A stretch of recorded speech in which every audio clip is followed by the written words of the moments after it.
Illuminate is the world's premier film festival for conscious cinema. So one of the exciting elements of the festival is our Real Healing series, which enables the audience to further integrate the messages in the movies that they're watching. So we pair the film with an immersive experience, whether it's a workshop or whether it's a sound healing or whether it's a meditation or a yoga class. People basically get the chance to live the movies. We are so thrilled and excited to have more than 30 filmmakers with us for our inaugural event. And each of them brings something so special and unique to the table, including our filmmakers, including our industry guests that are all participating in the Conscious Cinema Convergence. We have a number of presenters hosting their workshops, and we have healers, practitioners, and vendors at the Healing Village. So it's really come together in a massive Illuminate family. What is conscious cinema? Everybody asks me that, and there are 1,000 different answers. But the one that resonates with me most is that conscious cinema is content that holds human beings as sacred rather than expendable, and that also encourages audiences to ponder their existence more deeply than their daily routines. The Conscious Filmmaker Convergence is the seed for something that's going to grow. And what I hope that to be is a marketplace for this cinema to flourish. In the same ways that Cannes or Berlin or Sundance or Toronto serve the greater independent film market, we hope to become that launching platform and that space for conversation, convergence, for the sharing and the building of new models for this movement.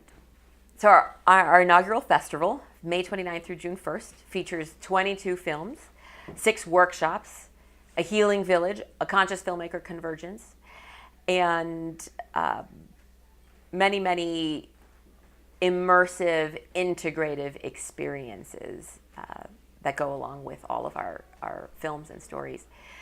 We have over 30 filmmakers in town and industry guests. We have Deepak Chopra and Dr. Marilyn Schlitz presenting their world premiere of Death Makes Life Possible. We have producer Matt Huffman and master theremin player Armin Ra, who's one of the last theremin players in the country, presenting their film called When My Sorrow Died, The Legend of Armin Ra and the Theremin. Among many, many others, including our opening night, which was called On Meditation by Rebecca Dreyfus and Susanna Ludwig. And I could go on and on about the incredible filmmakers, but better to go and see what we have to offer.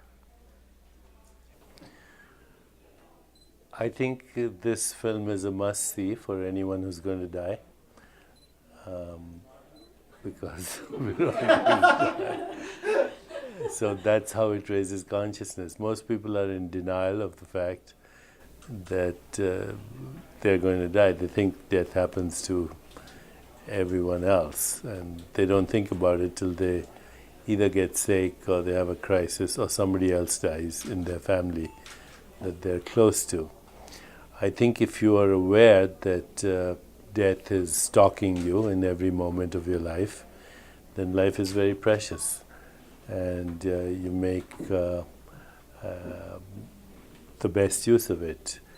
The awareness of death can throw you into the present moment, which is the only moment we have. And in my view, death is the ultimate act of creativity of our soul. Deepak, I would like to ask you, because death is such a scary thing for most people, how is it that life can give to the aspect of getting over the fear of death?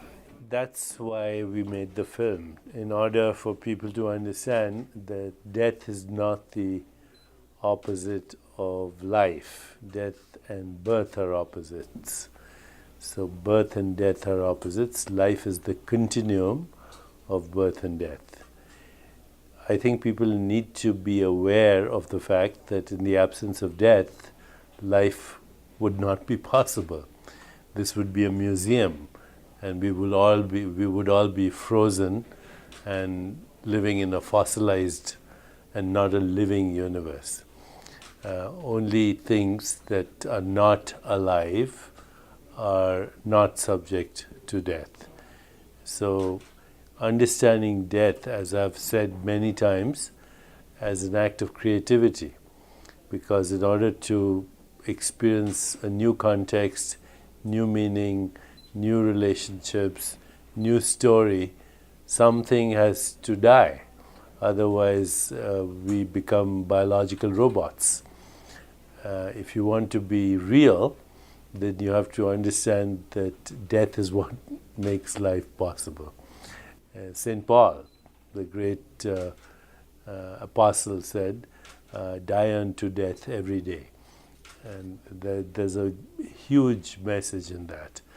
We live and breathe in the unknown all the time, pretending that it's the known. But the known has already happened. It's the past. It's dead.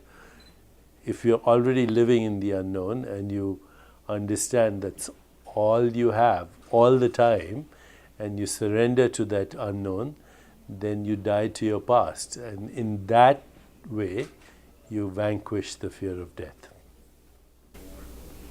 So I would say most of us think that this fear and terror around death is all pervasive. And what the film offers is a glimpse into people's lives who are fearless and who have confronted their mortality and begun to define who they are in a different way, defining themselves with this idea that life is precious. And as we engage the inevitability of our mortality, we define our life differently. We provide ourselves with a greater sense of purpose and meaning. And I think that's a gift. So my hope is that this film will really help people to assuage their own sense of fear and to take hope and inspiration from people who don't share that terror. The fear of death comes from a false sense of self. If you really know yourself, then you know that the true self never dies.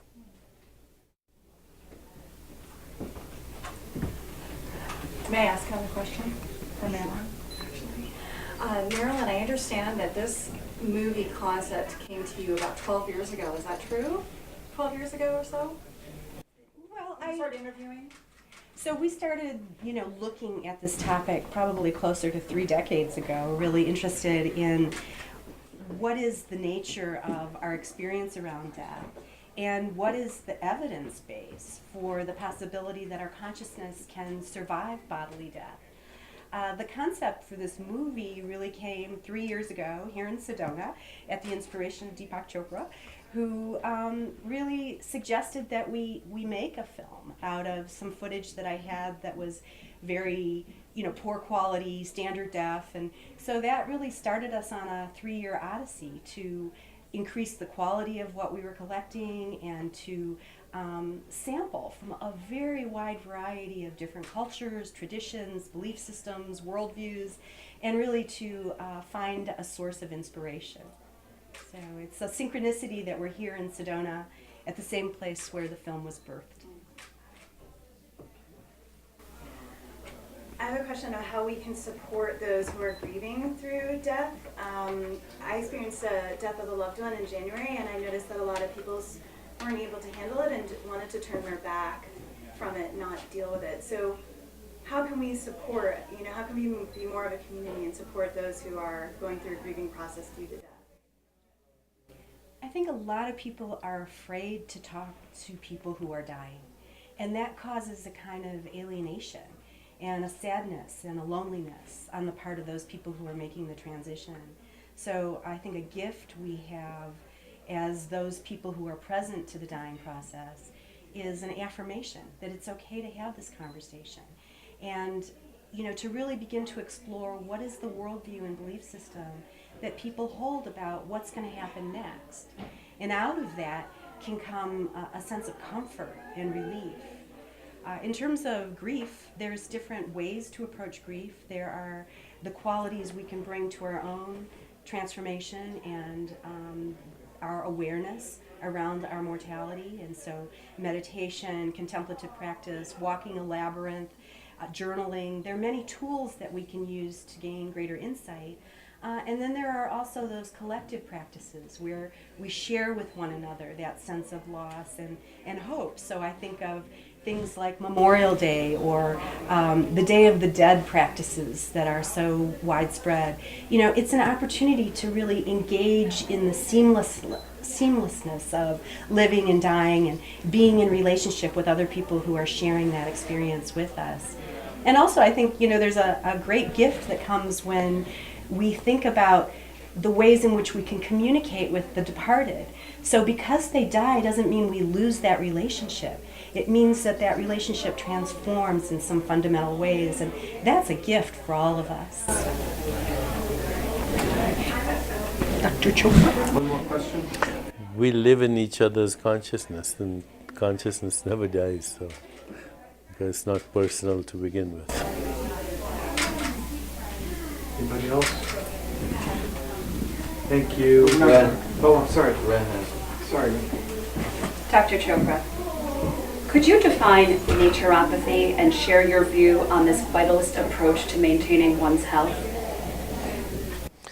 I think all natural systems are based on the fundamental premise that we have a healing system, that our biology is connected in every location with every location. It's a field of consciousness, and that innate healing mechanisms can be triggered through various processes that include good sleep, stress management, body manipulation, diet, yoga, breathing, herbs, relationships, cognitive therapy. There's so many things that can trigger innate healing mechanisms. So healing is not so mysterious. It's a return to what we call homeostasis. Homeostasis is self-regulation, self-repair, self-organization. It's built into our bodies. So naturopathy is a catalyst for a return to wholeness. Thank you. If I could just, so the film is an opportunity for us to meet people who are going through their own dying process and to take inspiration from that. We also meet people from a variety of different religious and spiritual traditions. We have an opportunity to hear from Michael Shermer, an atheist, about his own worldview and his perspective on that. And then to learn from scientists about how do we bring an evidence-based perspective to these questions about consciousness surviving bodily death. And so it's kind of like a jigsaw puzzle where we're looking at things like death experiences, near death, out of body, reincarnation. In all of those areas, there are bodies of data that support the idea that we are more than our physical being, and that in fact this quality of consciousness transcends what we take to be our, waking experience every day. So I think the film is about waking up to who we really are and what is the core of our identity. We're thrilled to have supporting sponsors who have helped make this event possible.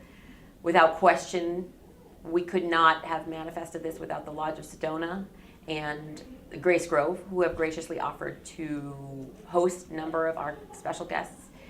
Of course, we want to thank Chocolatry and Gateway Capital, Sedona Elite Properties, and Peace Place, who have all come in at the supporting sponsor level and helped us make this happen. Community partners, of course, have been incredible to us, mostly the Sedona International Film Festival and the Mary D. Fisher, who have really supported this new festival in town, and I'm so grateful for that. In addition to Sedona Culture Collaborative and Sedona Arts Week, the Yoga Festival, and Raw Living Expo. So thanks to all of them for manifesting this with us.